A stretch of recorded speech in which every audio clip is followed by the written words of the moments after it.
Folks, we're back. This is Steve Sampson and Frank Friends with another episode of Veterans in Politics. Today, our guest is Stephanie Phillips, and she's a United States Senate candidate, and she wants to be the first Republican woman to set foot in the U.S. Senate over in Washington, D.C. for this great state of Nevada. But before we get to Ms. Phillips, Frank, you have any rants? Yeah, get out, vote, understand the candidate you're voting for, do some background on them, and don't accept their lip service. That's about it. All right. Well, Ms. Phillips. I'll second that. Good job. Ms. Phillips, how you doing today? I'm good. Well, this is your, third Third interview? It's been a long road. As United States Senate candidate. Yeah. Tell us about yourself. Well, as everybody knows, I have been here 31 years, and I have been in the real estate business that long. My kids were born and raised here. They're 19 and 22 now. I'm a military mom. My son serves. And I started my real estate company 19 years ago, and then along came COVID and all the things that they did to us that were unconstitutional and un-American. So that lit a fire in me, and I got involved in politics and was planning this run ever since, and here we are. Okay. You know, there's a dozen senatorial candidates on the Republican primary. And I want you to tell us how you differ from each of those. So when people go to the voting booth, they have a clear conscience who they're going to vote for and how you differ from each of them. You could start wherever you want to start at. Well, first of all, with what I just said, I've lived here 31 years, which is longer than most of them combined. My kids were born and raised here. You know, this is my home, and it has been for a long time. I have had a business here for 19 years, and I started a nonprofit here to help hungry and trafficked children. And I am one of two that have been to the border. They all like to talk about it, but no one has really been. But I'm the only one that went down and interviewed dozens of illegals and brought those videos back so that... So you're not calling them newcomers? You're calling them No, illegals? they are invaders. They are illegals, and our good tax dollars are paying for them, unfortunately, and they shouldn't be. There's way too many veterans on the street that we should be paying attention to, and not these illegals. So there are many things that are different about me, and all of those things that I listed. And I believe that having somebody who has direct experience, an entire career of serving, representing, and negotiating for Nevadans, no one else can say the same in this race.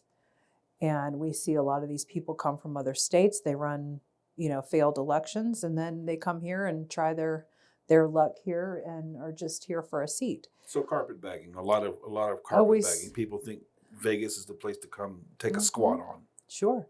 We see a lot of that, and we have that in this race. And, we've got those that are wealthy and want to try and buy the seat. So, I'm just a mom. I am a business owner. I'm a military mom. I've been a single mom. I'm the first single mom and real estate broker to ever run for this seat in Nevada. And so there are many ways that I differ, and I believe that I am the most qualified. And I also believe I'm the only one that can beat Jackie in the general. Are you backed by any shady backdoor Democratic reporting, supporting little entities? No. You know that. Well, let me go down the list. How are you different from this guy named Garn Marish? Do you know him? Maybe, you mean? No. Gary Marish. Marinch. Never heard of him. Never heard of him. I've never heard of him either. I've been to a lot of the events. He doesn't I even haven't have seen a him at picture one. on Wikipedia. Okay. Was he at the endorsement interview? Debates? No. I would have recognized that name. Never heard the name. How are you different from Jim Marchand? Well, this is my first race. I have never run a race before, and I think that's the best thing about me, because I'm not owned by anyone. I'm not, bought and paid for. and I don't have mega donors. I don't owe anyone anything. The only people I owe something to is we the people of So of a true Nevada. grassroots movement. Yes, very grassroots. And so I don't have this history behind me of all these elections Of losing races. that I have lost. And so I would say, and plus my tenure here is much longer. My experience, with representing Nevadans. I mean, not anyone in this race can say that. Garn, maybe. I'm not sure I know who that is. Is that He was at the endorsement interview. Is he the OBGYN? I think so. Yeah. I really don't know anything about him because I've not seen him on the campaign Yeah, trail. he hasn't debated either. Well, I believe that he just filed. Some of these people just hopped in March this year, and they have not campaigned. They haven't been anywhere. So to me, in my humble opinion, when you're running a Senate race or a congressional race, you have got to hop in early, and you need to start campaigning. You need to go around the state. It's a lot of work, and especially the Senate race being a You've statewide. been through the state. How many counties have you?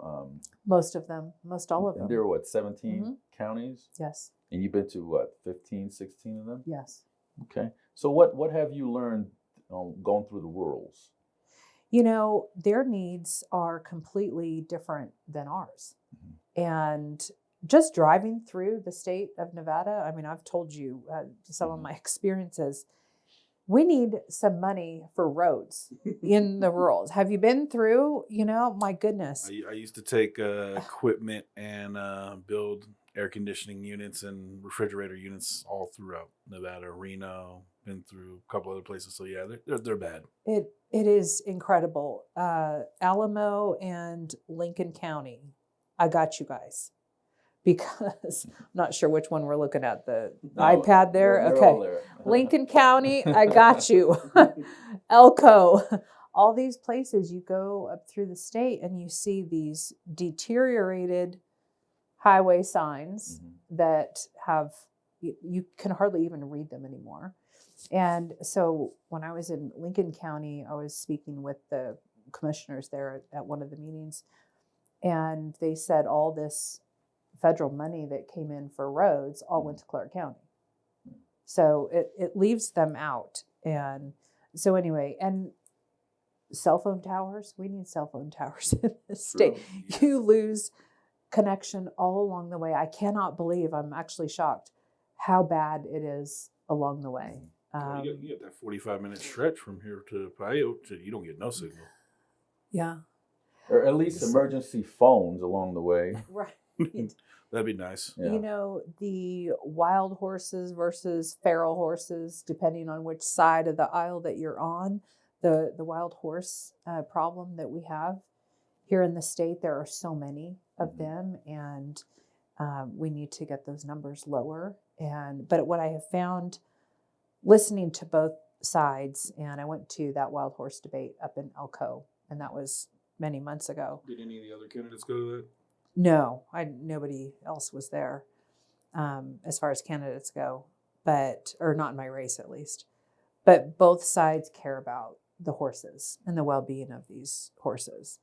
So, and then that, has all kinds of consequences when there's so many of them.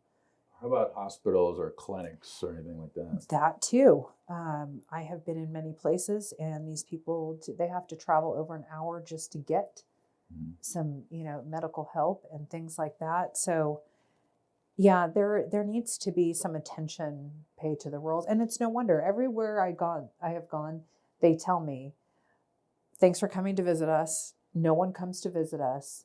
And they feel like they are left out. Right.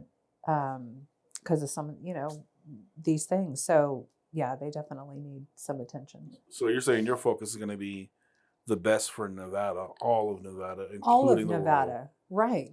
Okay. Yeah. Why should Clark County just get that money? How come that is not?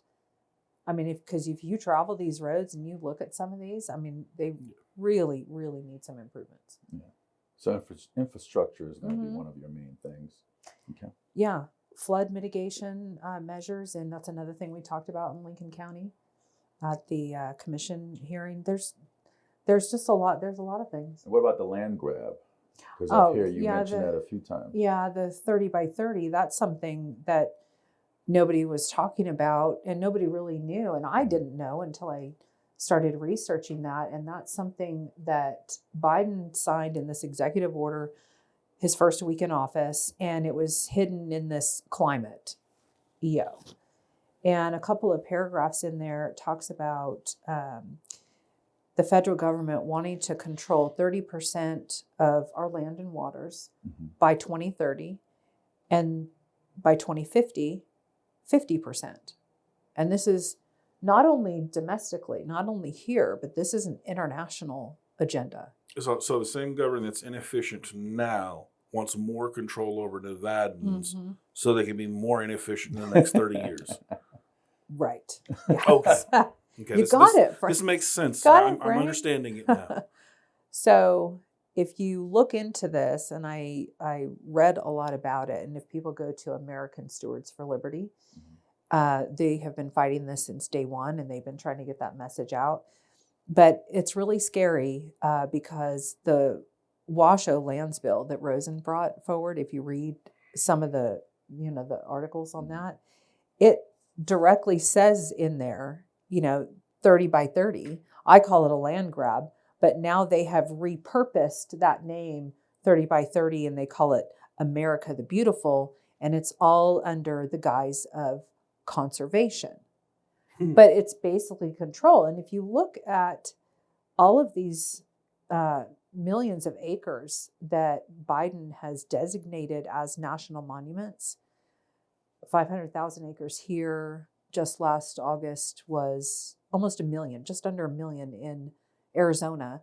I believe it's 5 so far during his administration that he's, and you can't touch any of that land, and we're very mineral rich here in Nevada. So you would you'd acquire more land from the federal government?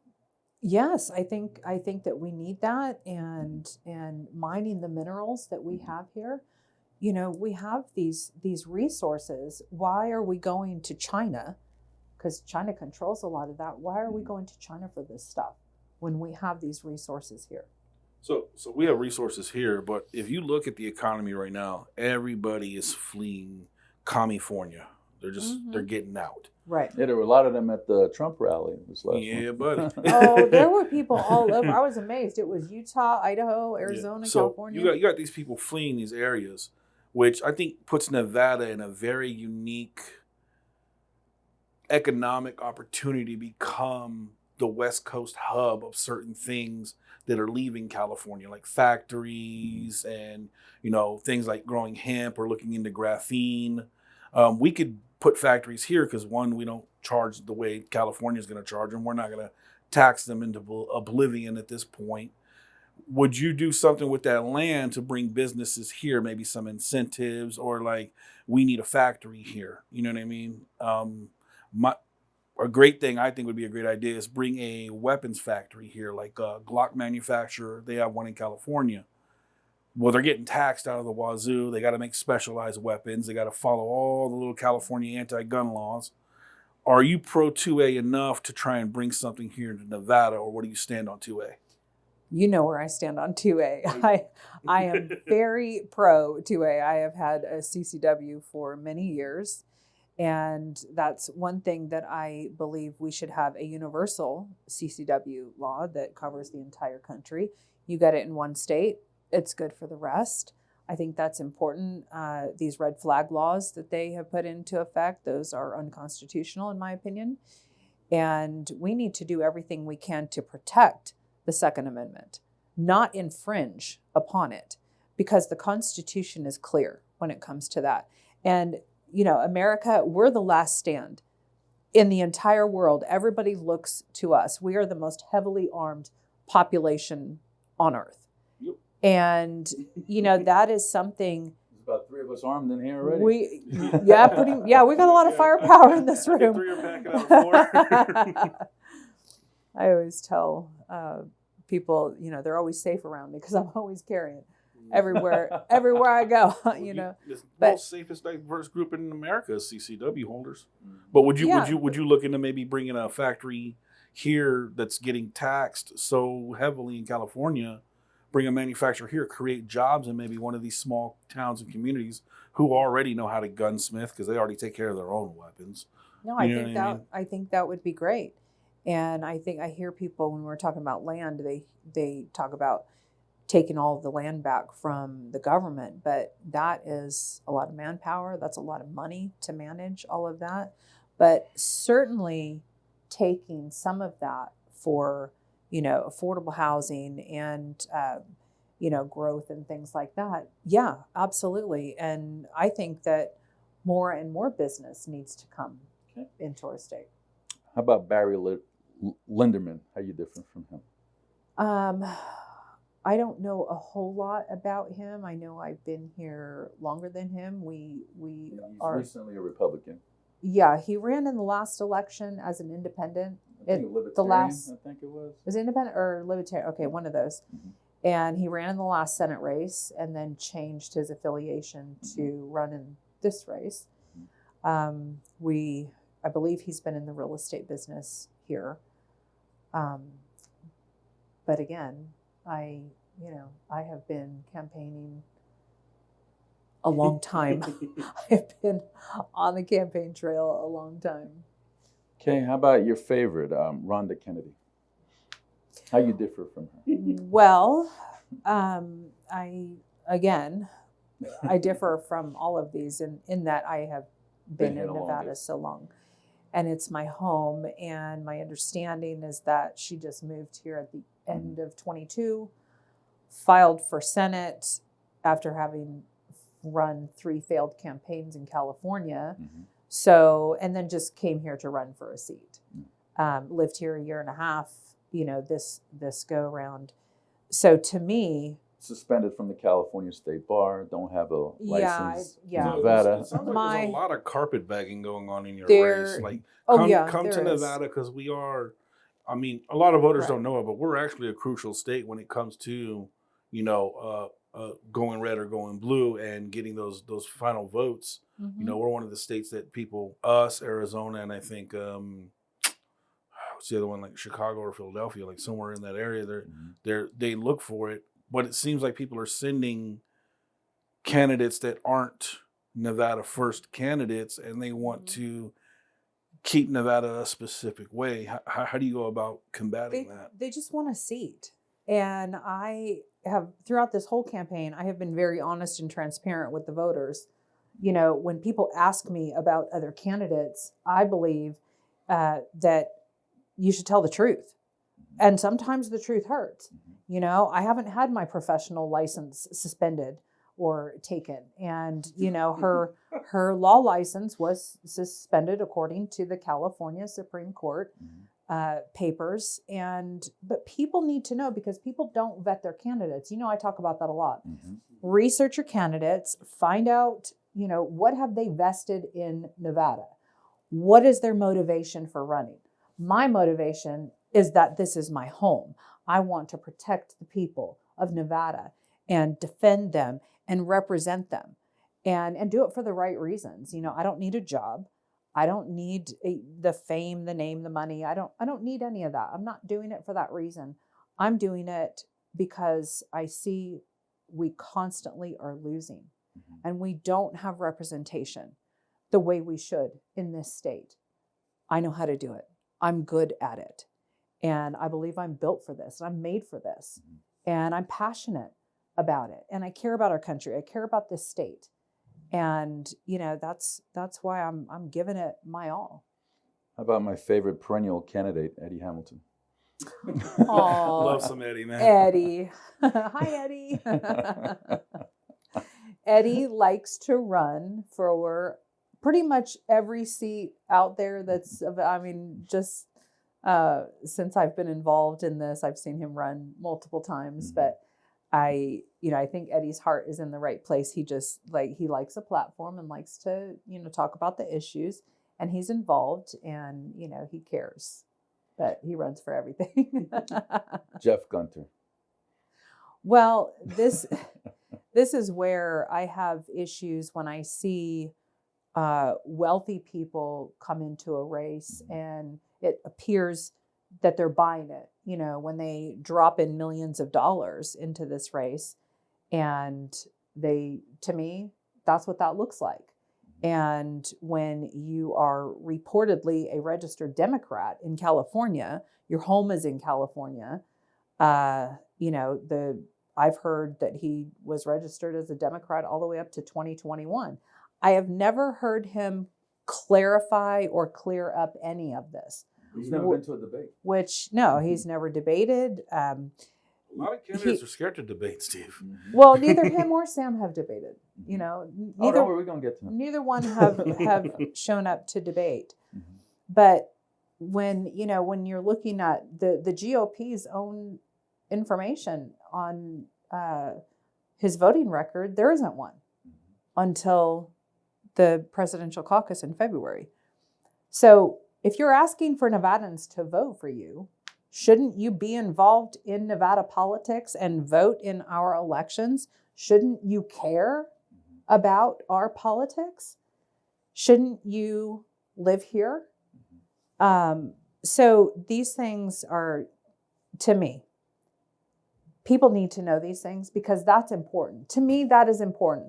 As a Nevadan, as a voter, I want to know these things about who I am voting for. Tony Grady. Everybody knows that I love Tony, and we have become friends over this, campaign. And I believe Tony is a wonderful husband, man. I know his wife, and he's a veteran. And we're different in that, of course, I've lived here much longer, but I'm a fighter, and Tony is an absolute sweetheart. And not much fighting out of him. You're so sweet, Tony. Well, he was Air Force, so. He was? Wasn't he Air Force? Air Force, I think he was. Yeah, he's fighter pilot. Yeah. So, but the difference I see is that I am tough. I will hit those controversial issues. And, everyone says we got to go along to get along. We have to get We don't.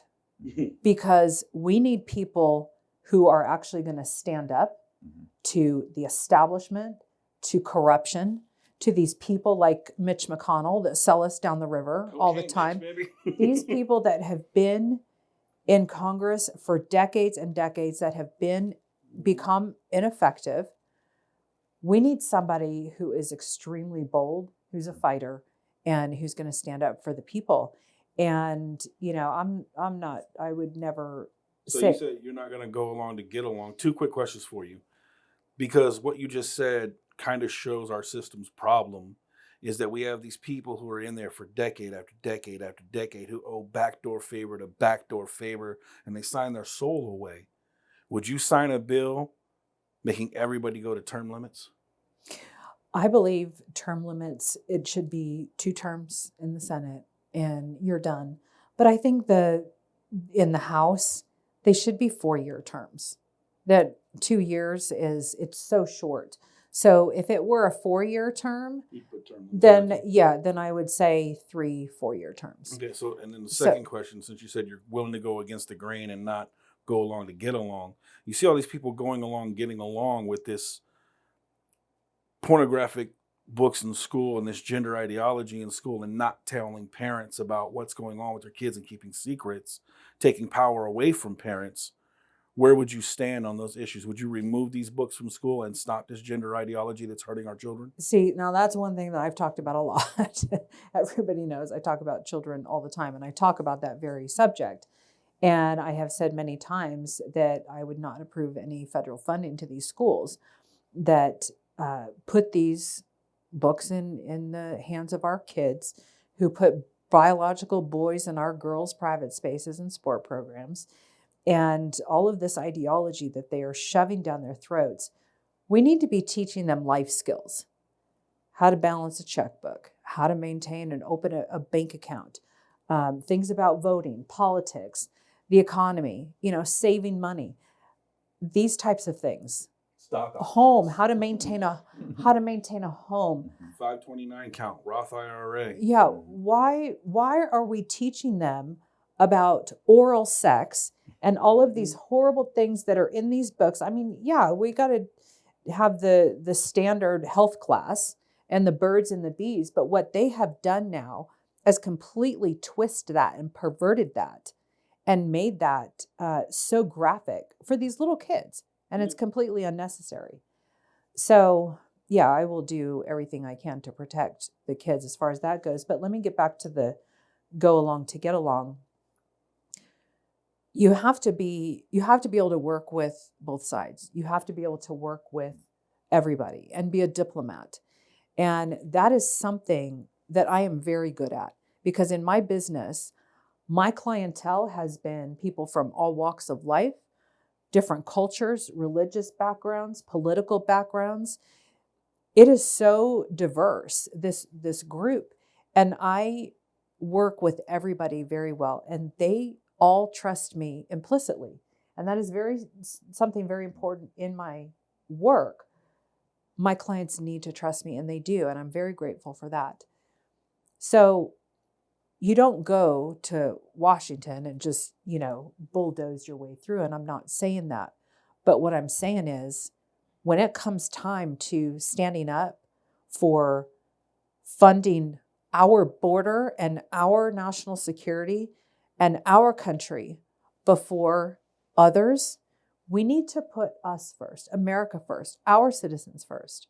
So, and you see what happens in Congress. These people will just let this sell us down the river, like Mitch McConnell, give in to the Democrats all the time. And it's like, where are these people? Where's the courage? How come they're not standing up and fighting for us? And that's one thing that really irritates me that I see. So in those situations, no, I am going to fight for the people, and I will fight for it.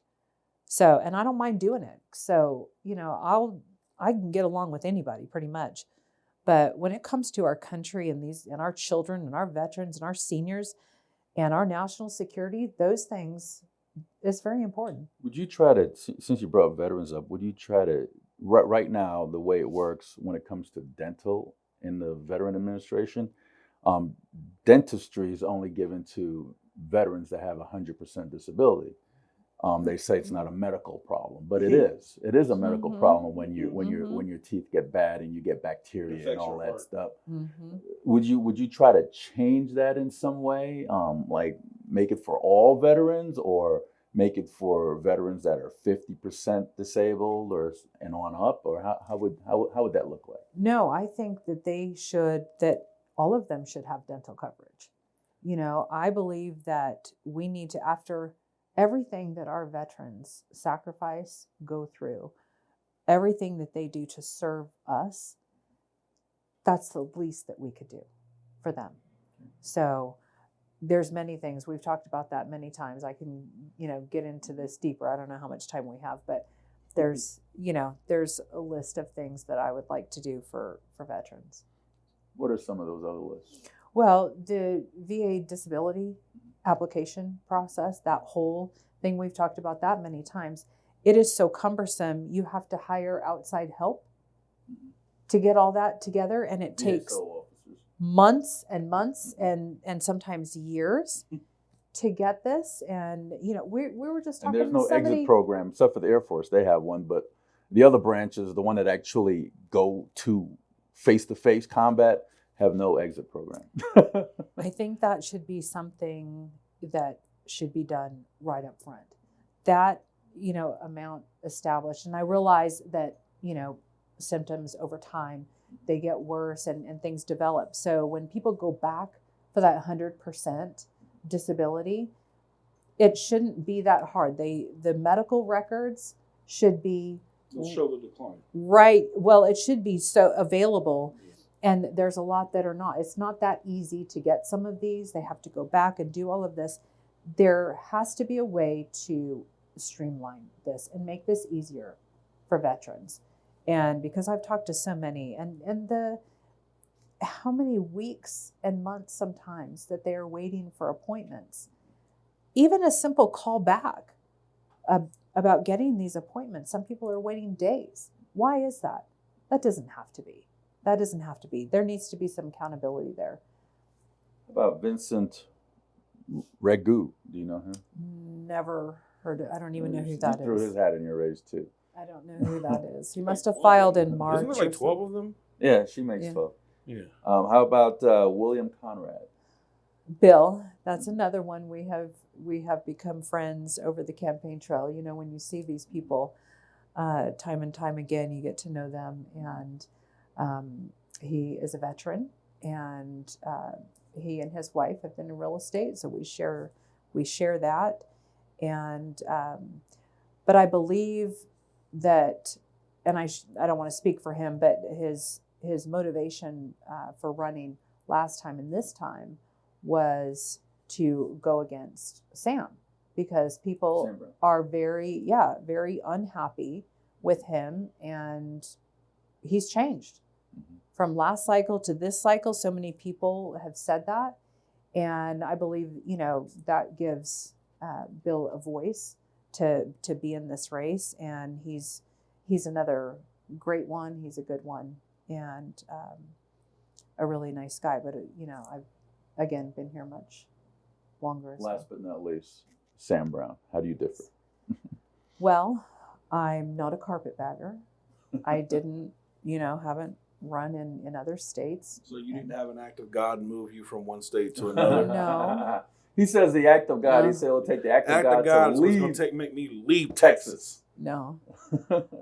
I didn't raise money with the premise of raising money to help Republican candidates, and then all of a sudden that money winds up paying myself back for debts from a previous campaign. Film campaign. You know, so that to me is dishonest, and very little bit of that Campaign money violation actually. too.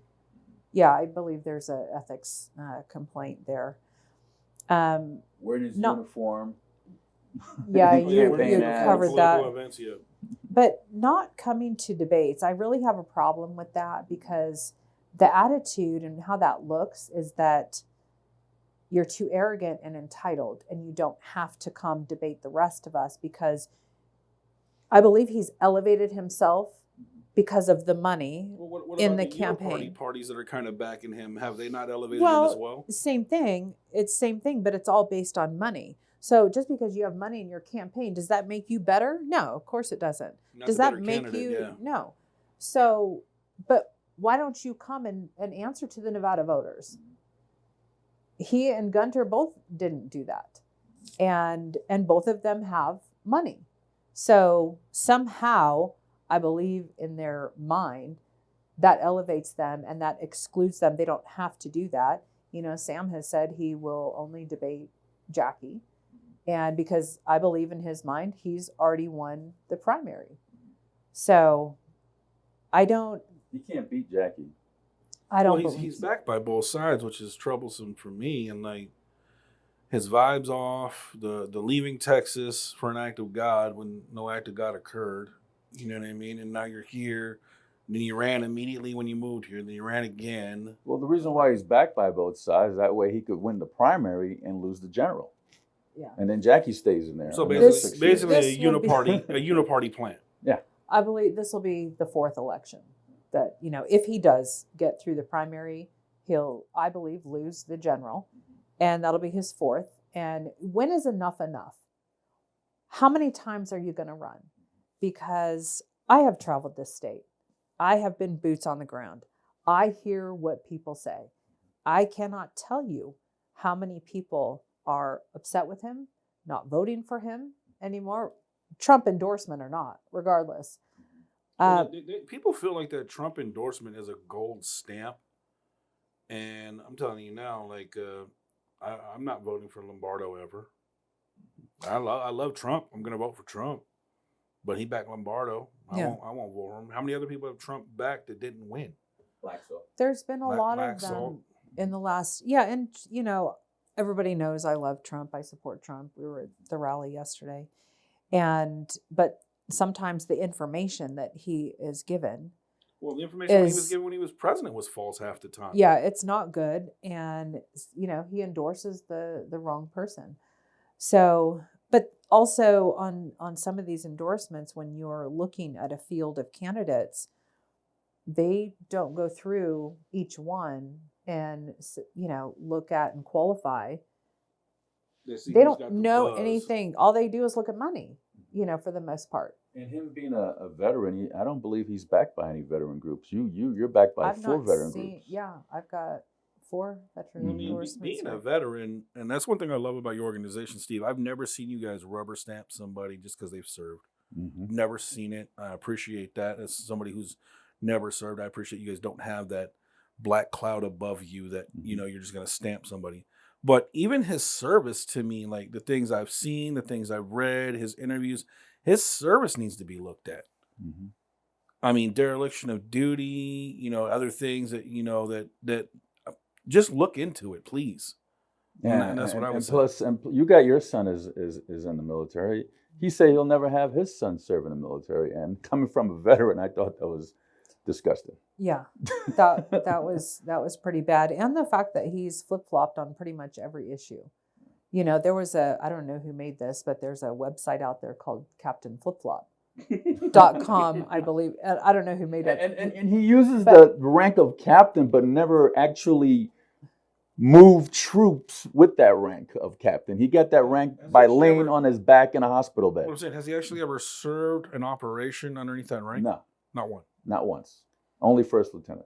I am grateful to every veteran who served. And this by no means, is, am I downing him or disrespecting his service? Not at all. This is beyond his service. And when you've got somebody who comes into this state to run and has failed in other states and then acts this way, that acts like you don't have to answer to the Nevada voter, and these ethic things, people feel like he's been very dishonest with this money that he raised. Backed by Mitch McConnell, and he's backed by Mitch McConnell. No one likes Mitch McConnell. I have asked everybody all over the state what they think about Mitch. Not one person says that they like Mitch. So that, to me, that's the kiss of death. And that is his hand-picked choice of a candidate. And my opinion is they picked him because they can control him. Mm-hmm. So I'm that kind of candidate that you can't control. And, I'm not going to be told what to do. I answer to God and we the people. So when you've got someone that's like that and it's not going to go along with the establishment and not going to be, putting money in their pocket and all this other nonsense that we see and is really, truly there to serve, I'm not going to be a vote for Mitch. I'm not going to be a vote for any mega donor because I don't have mega donors. The Democrats aren't donating to me, and they have to him.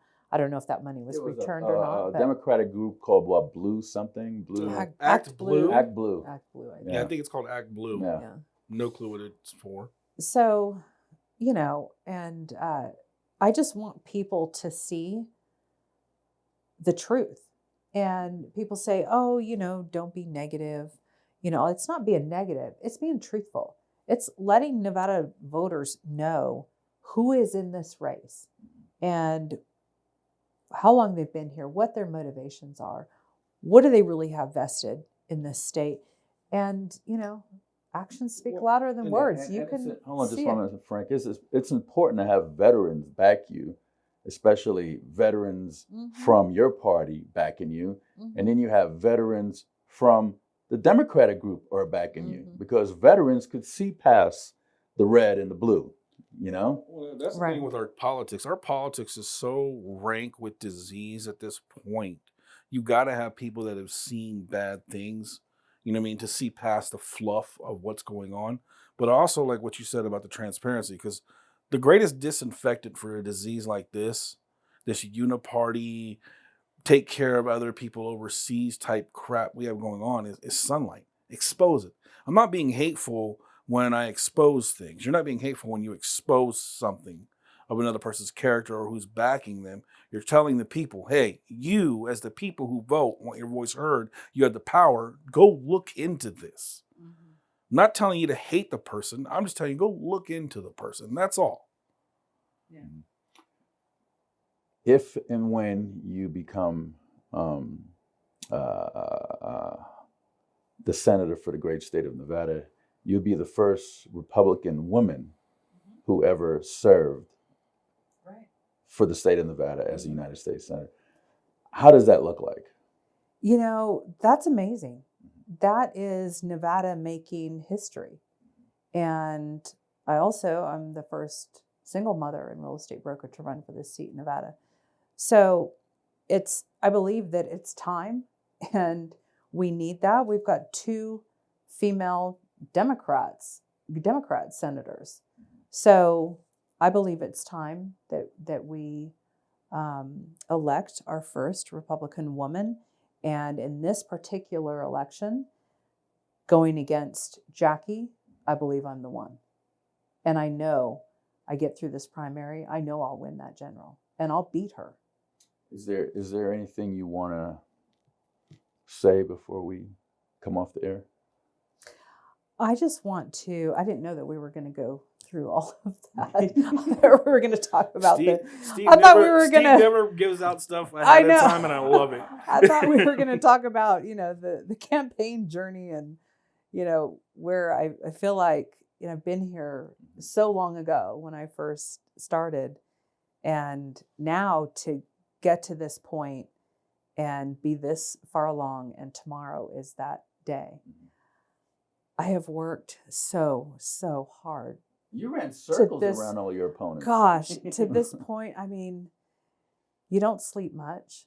It's financially draining, emotionally exhausting, physically exhausting, but I love it. And I have loved every moment of this. And I have met, I don't even know how many hundreds and hundreds, probably thousands of people. I don't even know. And I have absolutely enjoyed this, and I love this. And it's all coming down to this one day, tomorrow. And it's so exciting to me that I'm finally here. Any regrets? Zero. And that's one thing I have said. I wanted to run this race with zero regrets. I wanted to run, as hard as I could and put everything of me into this, because I didn't want to look back and say, I should have done this, could have done this. No, because I have run this thing as hard as I could. I have put every ounce of me into this race. And I'm proud of what I've done. I'm proud of how I've, run this. And I'm so grateful for all the people that have come alongside me and helped me. And, all you guys in this room, and so many across this state. And I could not have done this without all of the people that have come to help me. And it's been overwhelming, the love and support from so many. And I'm so grateful. And it's been awesome. So I just would say to everybody, get out there and vote tomorrow, because the turnout so far for the primary has been really low in person. And I realize a lot of people wait till Tuesday and they come out on voting day.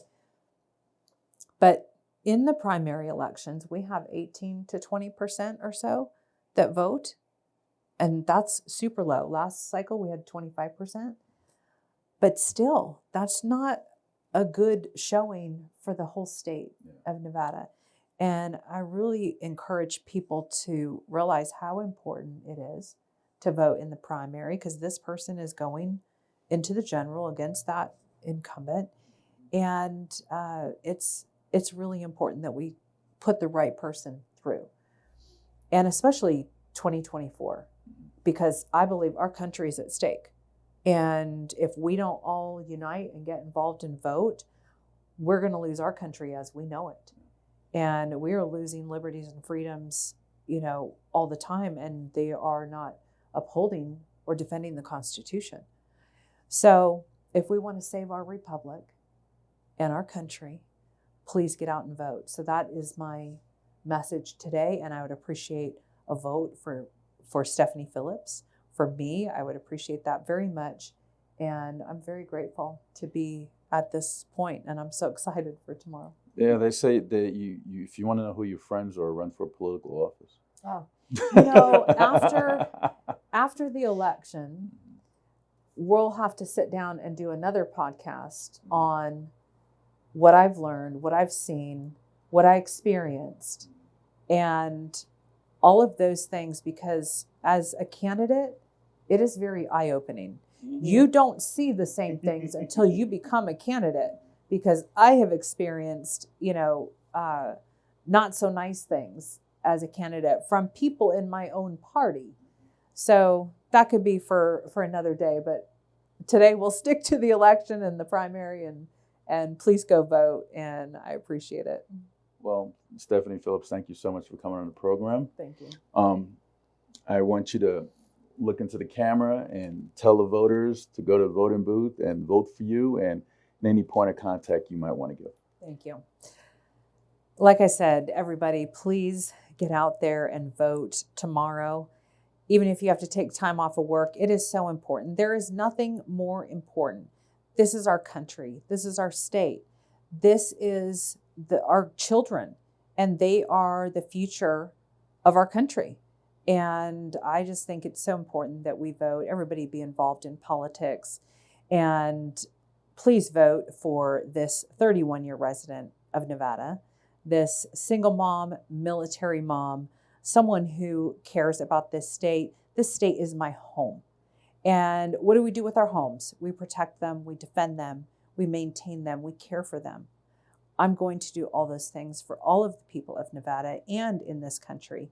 And I would appreciate your vote tomorrow. You can jump on my website, phillipsfornevada.com. That's the number 4, phillipsfornevada.com. On my social media is Phillips for Nevada. And I appreciate everybody. Thank you so much. Thank you so much, Stephanie. Thank you, Frank. Mm-hmm. Folks, that's Stephanie Phillips, United States senatorial candidate. If she wins this election, she'll be the first Republican woman from the state of Nevada to serve in the United States Senate.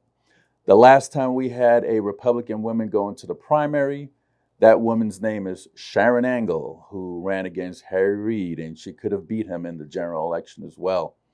I want you folks to remember that race, because that race is very significant, because this woman here could beat Jackie Rosen if you give her an opportunity. This is Steve Sampson, Frank Friends with Veterans in Politics. Until next time, don't forget to vote.